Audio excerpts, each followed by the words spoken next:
Esse é o segundo episódio de Viver Bem com a Avante-Med. Hoje nossa convidada é Júnia Marise, ela é enfermeira obstetra aqui na Avante-Med. Tudo bem, Júnia?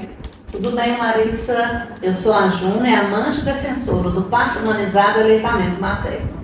Hoje a gente vai falar sobre amamentação. Júnia, o que significa amamentar? Amamentar vale ouro, né?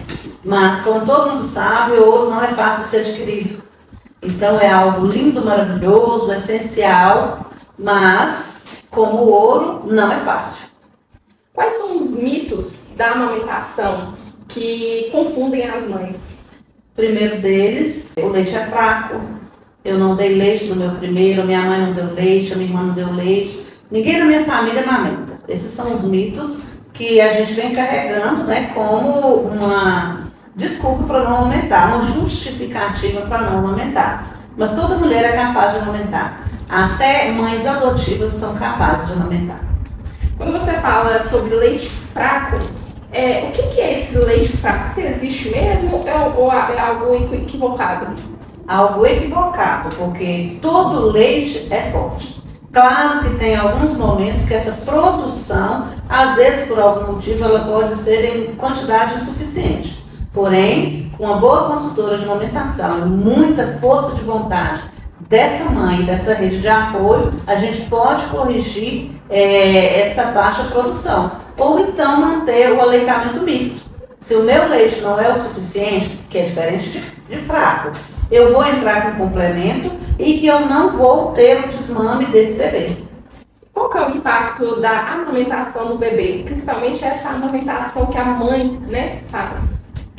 Amamentação significa saúde, na vida do futuro adulto. Amamentar, além de nutrir, ele fortalece o sistema digestório e fortalece principalmente o sistema respiratório. Quando o bebê está sugando o peito da mãe, olha a atividade que ele faz. Ele busca, ele suga e ele engole. Ele busca, ele suga e ele engole. E ele está com essa boca toda vedada na mama. Por onde está entrando o ar? E ar que entra pelo nariz vai para o pulmão, evitando a introdução de ar no estômago. Ar que vai para o estômago, gases, cólicas, sem contar que a alimentação é a base da nossa vida, né, Larissa? Sim. Hoje nós estamos sofrendo com a obesidade, problemas cardíacos, problemas de pressão, problemas de diabetes. Onde começa mesmo, a alterar a nossa alimentação? O que tem na fórmula? O que faz com que esse leite fique na prateleira por anos e não venha perder? Leite materno, 2, 3 horas fora da geladeira, ele já não está mais apto ao consumo. Então, o que eu estou dando para o meu filho que acabou de nascer e ainda está com o sistema digestório de formação? Química, conservantes, que vai ter como consequência lá na vida dessa criança ou desse adulto problemas gerados no início da vida. Júlia, quais são as principais causas da baixa produção de leite?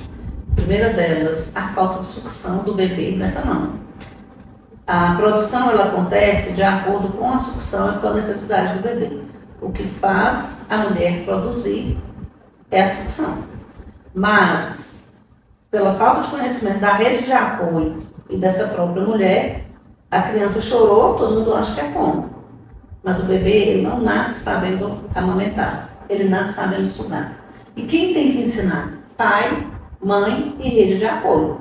Porque quanto mais esse bebê suga, mais produção essa mulher vai ter. Mas eu tenho que certificar que está tendo uma produção nutritiva. Está sugando corretamente? Tem mães que eu vou atender e que falam assim comigo. O meu bebê mamou a noite inteira, esse leite não está sustentando. Será que foi uma sucção nutritiva? Será que pegou certo? Será que ele conseguiu extrair uma quantidade ideal de leite? Aí gera um desconforto na família que acha que brasileiro, mineiro, principalmente mineiro, chorou, é fome. Então isso é uma solução fácil. Vem uma avó com chá, um pai desesperado, uma mãe desesperada, uma mamadeira. A maior causa de baixa da produção é a ausência de sucção desse bebê. Mas tem algumas outras também, como cirurgias da mama, mas que também com estímulo, com muita força de vontade, a gente consegue aumentar essa produção. E tem casos que realmente esse bebê precisa de um complemento, sim. O que a gente não precisa é, se o pediatra prescrever uma fórmula, esse bebê precisa abandonar a mama? Não, nós podemos ter a amamentação lista, mas cuidado com a introdução de artefatos. Porque se eu coloco o meu bebê para sugar a chupeta, o tempo que ele estaria sugando o meu peito para produzir mais leite, ele está chupando um pedaço de borracha. Então, com certeza vai diminuir a produção dessa mama. E se o pediatra prescreveu a fórmula e eu uso a mamadeira, eu também vou ter uma diminuição e uma rejeição do bebê, porque aqui é muito mais fácil, só que ele muda a forma de sugar. Aqui o bebê suga e engole ao mesmo tempo e modifica a pega. Ele vai ter uma pega de mordida. Aí quando ele vem para a mama, ele vai querer fazer o sacrifício de buscar, de sugar e de engolir? Não, ele prefere o que é mais fácil. Acaba brigando com a mama ou machucando o peito, porque quando esse bebê faz esse movimento no peito, ele machuca o mamilo. Isso é interessante que você falou sobre a rejeição do peito. A rejeição do peito ela só acontece quando introduz esses materiais, igual a madeira, ou pode acontecer de outra forma. E como evitar isso? A rejeição a gente chama no mundo da amamentação como briga, confusão de briga. As maiores causas de desmame precoce é o uso de mamadeira e de chupeta, mas também tem outras coisas. O bebê e a mãe, eles estão em sintonia. Se essa mãe está tensa, nervosa, travada, com dor, quando esse bebê aproxima, não é algo legal. Ele sente aquela angústia, aquela ansiedade da mãe que acaba bloqueando. E também tem outros fatores, que pode ser a língua presa, uma deficiência orofacial, às vezes é o lábio inferior, a lateral do lábio que é enfraquecido. Esse bebê que tem uma mordida labial, o lábio superior enfraquecido e começa às vezes a não manter aquela vedação da pega. Então tem N fatores. O ideal é que diante de uma confusão de bico ou uma dificuldade de amamentação, que essa mulher seja acompanhada por um profissional que saiba fazer a leitura da pega, da sucção. Porque, meu Deus, eu posicionei esse bebê, a boquinha está aberta, o queixo está encostado, o nariz está afastado. E o que mais que essa mamada me fala? O consultor de amamentação ou o profissional da amamentação, ele tem que ter a expertise de olhar o bebê como um todo e a mãe também, e a rede de apoio. Quando você fala sobre dor, é normal sentir dor para amamentar? Normal não é, porque dor não é normal. Tirando a gestação, o parto que dói, toda dor não é normal, mas é comum. Porque a dor ela é gerada por vários fatores. Todo mundo pensa que a principal dor é pega. A pega errada dói, a língua presa dói, o bebê, a mãe que está tensa, que está nervosa, que não está conseguindo lidar com o pós-parto e todo o seu desconforto do pós-parto também dói. Ah, mas eu vou chamar um consultor e ela vai eliminar a minha dor. Às vezes ela vai diminuir essa dor e vai identificar a causa, para ser tratada a causa da dor. E que na sua maioria, às vezes, não é físico. A gente tem que tratar o que está ao redor dessa mulher. Esse ao redor, a gente vê muito sobre a rede de apoio. Como que essa rede de apoio pode ajudar? Eu sei, trabalho aqui com você, eu sei que você sempre prega, estar junto, ali, companheiro, vir nas consultorias, quem vai estar no pós-parto, até para você passar orientações. Então, para o nosso público agora, me diz qual que é essa importância que você sempre prega que tem. A rede de apoio é a base, né? Perdão, meninas, mas eu costumo exagerar, mas assim, minha experiência própria. A mulher no pós-parto, ela fica louca, literalmente louca, viu? Não quero assustar, mas o bebê está dormindo e a mãe está passando a mão para ver se ele está vivo, se ele está respirando. Ao invés dela ir deitar e dormir, ela está lá vigilante o tempo inteiro. Ela vai tomar banho, deixa o bebê com o pai. Liga o chuveiro e tem a sensação de que escutou o choro do bebê.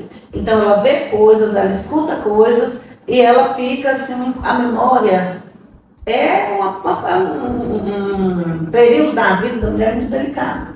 Se ela não tiver uma rede de apoio que tenha conhecimento sobre a amamentação, que ajude a posicionar o bebê, olha, vai ser muito mais difícil para essa mulher. Então, além da mulher se preparar na gestação, essa rede de apoio também precisa preparar. Mas quem é essa rede de apoio?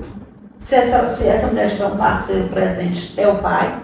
Se for a sogra, é a sogra, a mãe. Quem estiver no pós-parto, principalmente pós-parto imediato, pós-parto ali até o bebê adaptar esse mundo, ele precisa entender de amamentação. Porque se ele souber como conduzir, essa mãe que está ali do lado, ela vai se sentir mais empoderada, mais protegida. Porque essa mulher também precisa de proteção. Isso, assim, essa mudança, principalmente para a mulher, isso tudo traz, né, essas consequências nessa questão da amamentação, né, Júnior? Com certeza. É um período, assim, principalmente para as mães de primeira viagem.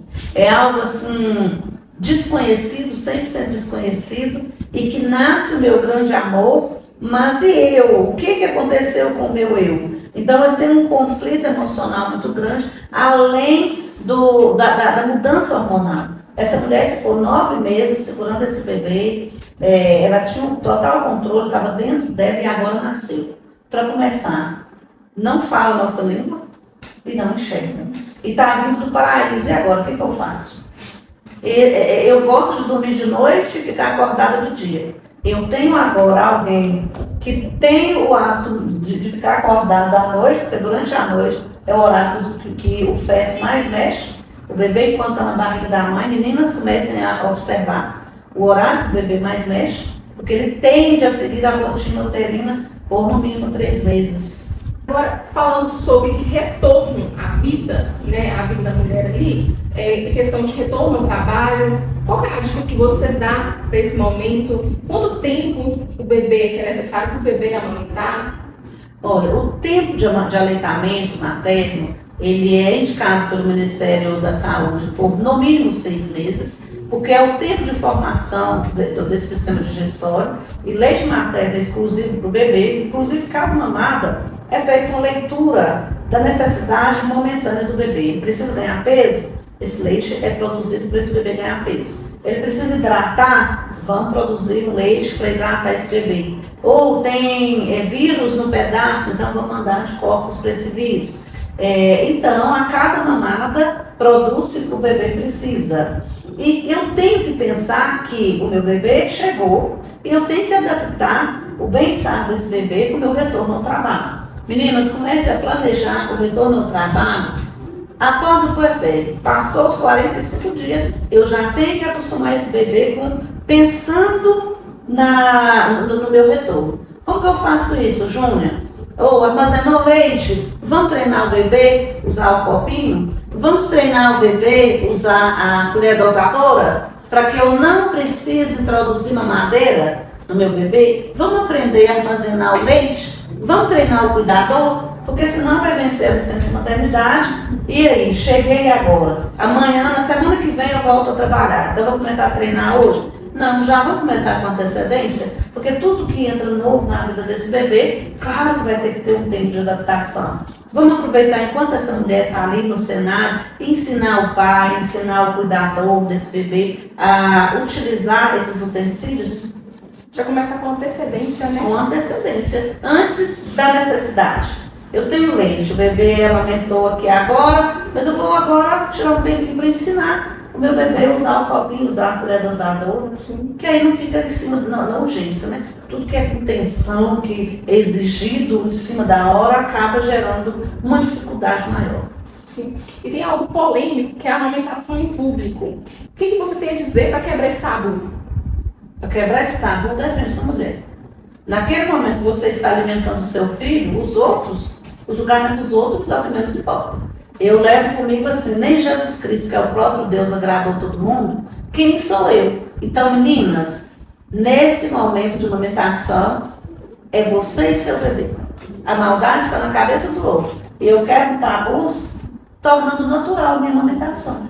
Mas fica a critério de cada um. Eu, quando amamentava, não importava com isso. Hoje, como eu não estou amamentando, eu adoro exibir meus peitinhos. Quando eu saio pelo corredor da clínica com os meus peitos, todo mundo fica assim, Júlia, o que é isso?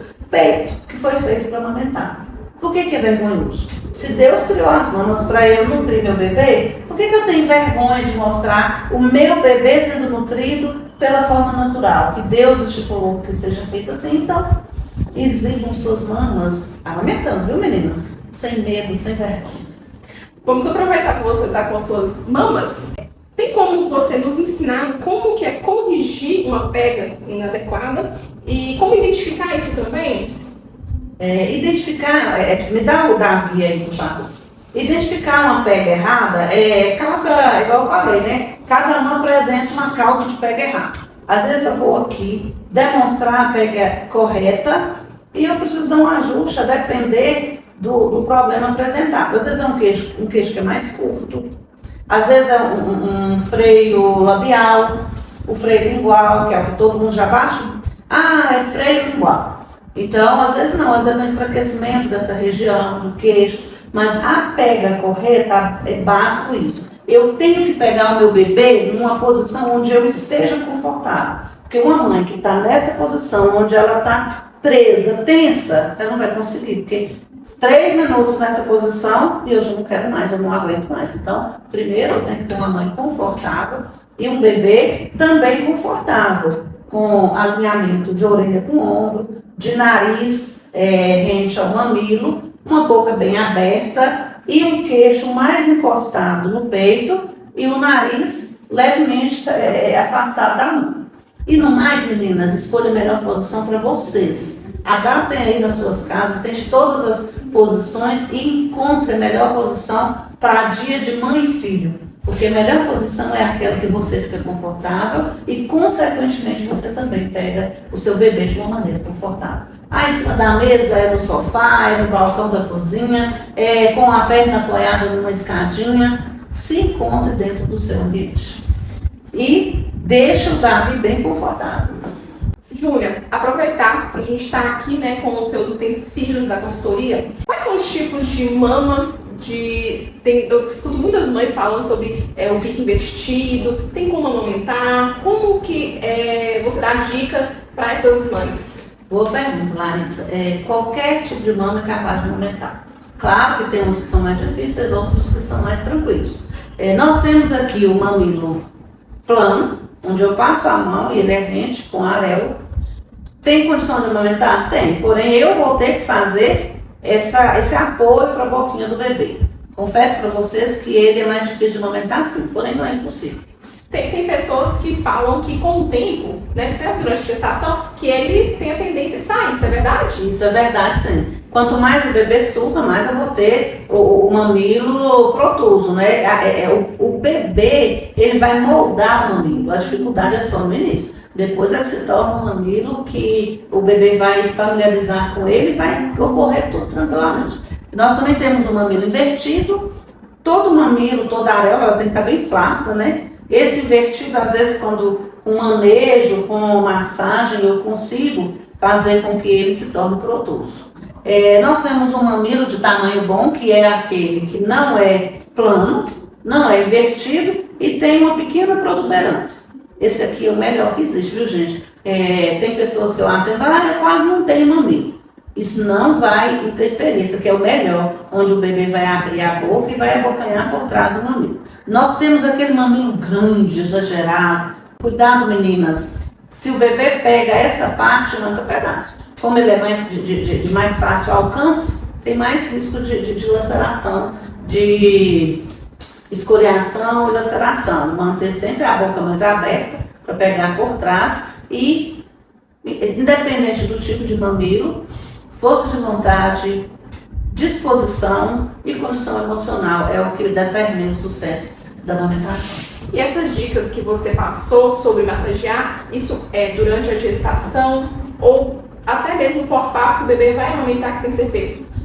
Durante a amamentação, a única forma de se preparar é buscar informação. Deixa a mama quieta, não mexa na mama. A não ser com a orientação de um profissional por algum motivo. Então, a natureza vai se encarregar. Não precisa de bucha, não precisa de hidratantes, deixa a mama quieta, só com orientação de profissional capacitado é que você vai fazer alguma intervenção, se necessário. Mesmo assim, é muito, muito raro. Agora, depois do nascimento, cada vez que for amamentar, tenha o capricho de manter essa mama sempre flácida, principalmente a auréola. E para a gente finalizar, Júnior, eu gostaria de ver com você se você consegue dar um conselho para essas mães que estão inseguras e com dificuldade de amamentar. Meninas, conhecimento liberta, conhecimento empodera. Quando eu conheço, quando a minha rede de apoio conhece, eu sofro menos. Então, é caro procurar um profissional. Quanto custa uma lata de fórmula? E por quanto tempo você vai utilizar? E quais os malefícios que vai gerar na vida do seu bebê? E a saúde do seu bebê? Quanto vai custar? Então, procure se capacitar, procure conhecer seu bebê, se preparar para o pós-parto. Embora todo mundo tenha medo do parto, eu, como consultora profissional desse universo materno-infantil e como mãe, pós-parto, é muito mais difícil se você estiver despreparada. Agora, claro que com conhecimento, com apoio, com segurança, vai ser bem mais tranquilo. Mas é igual eu estou falando com vocês, amamentar vale ouro, e ouro a gente não encontra em qualquer lugar. Então, às vezes dói sim, claro que umas têm mais dificuldades, outras não, cada uma dentro do seu tempo. Eu vou amamentar o meu bebê enquanto eu tiver condição. E que você, principalmente a mãe de primeira viagem, você vai ser a melhor mãe dentro das suas condições. Não fique se espelhando em outras mães, nas experiências de outros filhos, são pessoas diferentes de você. Sem culpa, dê o seu melhor dentro das suas condições. Ótimo. Com isso, gostaria de agradecer sua participação e a gente finaliza o nosso podcast Viver Bem com a Avante Med. Obrigada.